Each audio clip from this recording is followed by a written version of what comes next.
வணக்கம் நண்பர்களே. அதாவது வந்து ஐஸ் கட்டி உருகுது, அப்புறம் வந்து மழை வளர்ந்து கொண்டே போகுது அப்படியெல்லாம் விஞ்ஞானிகள் சொல்கிறாங்க. இதுக்கெல்லாம் என்ன காரணம் பார்த்தீங்கன்னா, மழை வந்து வளரல. அதாவது நிலப்பரப்பானது என்ன கரைஞ்சு கொண்டே போகுது. இதுக்கு என்ன காரணம்னா, மக்கள் போர் தண்ணியை பயன்படுத்துறதுனால என்ன நிலப்பரப்பு வந்து அப்படியே இறங்கிட்டே இருக்கு. அது என்ன சொல்கிறாங்கன்னா, நிலப்பரப்பு கரைய என்னாகுன்னா மழை வந்து அடியில் எப்பவும் போல தான் இருக்கும். அது வந்து மேலே தெரிய ஆரம்பிச்சிடும். அது வளருதுன்னு அர்த்தம். அதாவது நாம் வந்து உள்ளே இறங்கிட்டே இருக்கோம், கரைஞ்சு கொண்டே இருக்குதுன்னு அர்த்தம். அதனால் தயவுசெய்து வந்து விஞ்ஞானிகள் சொல்கிறத நம்பாதீங்க. மழை வளரவில்லை. மழை வளர்றதுக்கு என்ன செடியா கொடியா மழை வளர்ந்துக்கிட்டே போகிறது? மழை வளரவில்லை. அதாவது வந்து நாம் வந்து நிலப்பரப்பு கீழே இறங்கிட்டே இருக்கும். இதுக்கு காரணம் வந்து நம்ம வந்து போர் தண்ணியை பயன்படுத்தி என்னாங்கன்னா, நம்ம நிலப்பரப்பானது ப்ரெஸ்ஸிங் ஆகுது, அடிப்பகுதி கரைஞ்சிக்கிட்டே போகுது. அதுதான் காரணம். ரெண்டாவது வந்து ஐஸ் கட்டி உருகிக்கிட்டே இருக்குது அப்படின்னா, அதுக்கு என்ன காரணம் அப்படின்னு நினச்சிங்கன்னா, அதாவது வந்து வெப்பம் அதிகரிக்க என்ன ஆகுதுன்னா, வந்து ஐஸ் கட்டி உருகுறது. வெப்பம் அதிகரிக்க காரணம் வந்து நம்ம தான். நம்ம வந்து என்ன செய்யணும்னா, ஒரு நாட்டில் வந்து போர் தொடுக்குறாங்க அப்படின்னா அதை வந்து ஒரு நிமிஷம் நம்ம கண்ட்ரோல் பண்ணணும். அதை வந்து தடுக்கணும். தடுக்க தவறினோம் என்னன்னா, அவங்க நாட்டில் ஒரு நாட்டில் குண்டு போடுறாங்க அப்படின்னா அது பூமிக்கு தான் பாதிப்பு. எங்கேயோ ஒரு நாட்டில் சண்டை பிடிக்கிறாங்க, நமக்குன்னா நம்ம இருந்தோம் அப்படின்னா அது வந்து மக்களுக்கு பாதிப்பு தான். ஆனால் அது இது பூமிக்கும் பாதிப்பு. அதை வந்து உடனே தடுக்கணும். இவங்க என்ன ஆகுன்னா, குண்டுகள் போட என்ன ஆகுன்னா அங்கே வெப்பம் அதிகரிக்கும். அப்போ அதனால் ஐஸ் கட்டி உருக ஆரம்பிச்சிடும்.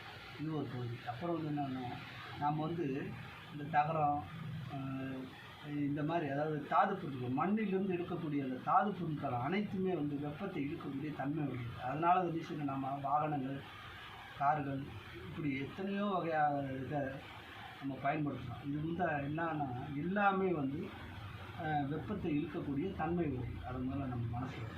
அப்புறம் வந்து வேற்றுக்கிரகத்தை ஆராய்ச்சி செய்யணும்னு மக்களுடைய வரிப்பணம் பார்த்தீங்கன்னா வேஸ்ட் பண்ணுறோம். வேற்றுக்கிரகத்தை ஆராய்ச்சி பண்ணி நம்ம வந்து இங்கேருந்து நம்ம மக்களை போய் வாழ வைக்க முடியும். நடக்காத ஒன்று. அதாவது இது மக்களுடைய வரிப்பணத்தை வீணாக்குறாங்க. இது வந்து தவிர்க்கணும். வேற்றுக்கிரகத்தை ஆராய்ச்சி பண்ணி நம்ம வந்து அந்த காசை வேஸ்ட் பண்ணுறதுக்கு மக்களுக்கு பயனுள்ளதாக செய்யலாம். இல்லைன்னா அரசாங்கம் வந்து என்ன செய்யலாம், இராணுவத்துக்கு பயனுள்ளதாக செய்யலாம். அதை விட்டுட்டு மக்களுடைய வரிப்பணத்தை வந்து வேற்றுக்கிரகத்தை ஆராய்ச்சி செய்யணுன்ற பேரில் வேஸ்ட் பண்ணுறது வந்து நான் விரும்பலை. அதை வந்து தவிர்க்கணும் அரசாங்கம். மக்களுடைய வரிப்பணம் வந்து வீணாகக்கூடாது.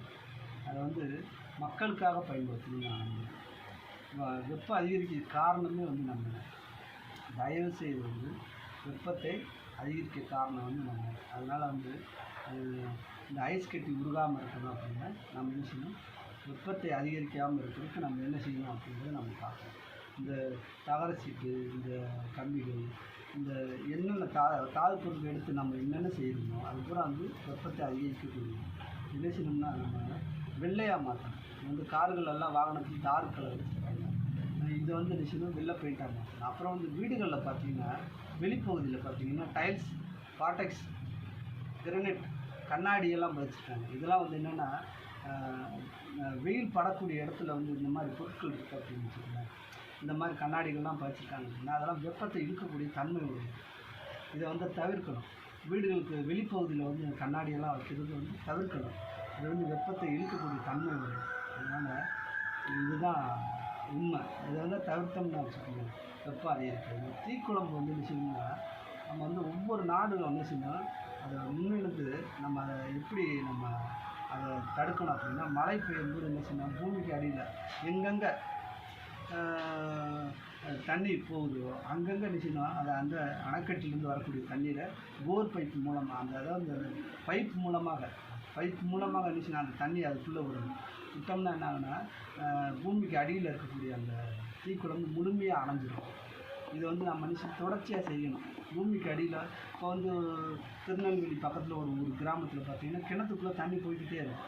அந்த மாதிரி போகக்கூடிய அந்த பூமிக்கு அடியில் அந்த தண்ணி போகக்கூடிய அந்த வழி நமக்கு தெரியுது அப்படின்னா நினச்சினோம் நம்ம வந்து அணைக்கட்டில் இருக்கக்கூடிய தண்ணீரை வந்து நினச்சி பைப் மூலமாக அதுக்குள்ளே தண்ணியை செலுத்தணும்.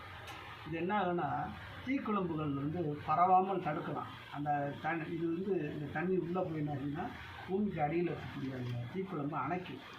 இந்த மாதிரி ஒவ்வொரு நாட்டிலையும் ஒவ்வொரு இடத்துலையும் இருக்கும். அது மாதிரி அந்த பகுதியை நம்ம பார்த்து கண்டறிஞ்சு நம்ம அதை என்ன செய்யணும், நம்ம அணைக்கட்டிலேருந்து வரக்கூடிய அந்த தண்ணீர் அதை உள்ளே விட்டு அதை என்ன செய்யணும், பூமிக்கு அடியிலேருந்து அந்த வரக்கூடிய தீக்குழம்புகளை அணைக்கணும். இதை வந்து நம்ம தவிர்க்காமல் விட்டோம்னா பூமி எங்கும் பரவி இந்த தீக்குழம்பானது பூமியை பாதிக்கும். இதனால் மக்கள் வந்து வாழக்கூடிய நிலைமை இல்லாமல் போகும்.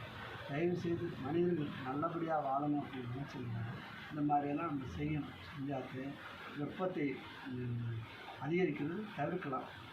தயவுசெய்து பின்பற்றி அரசாங்கம் செயல்படுத்தணும்னு நான் நம்புகிறேன். நன்றி, வணக்கம்.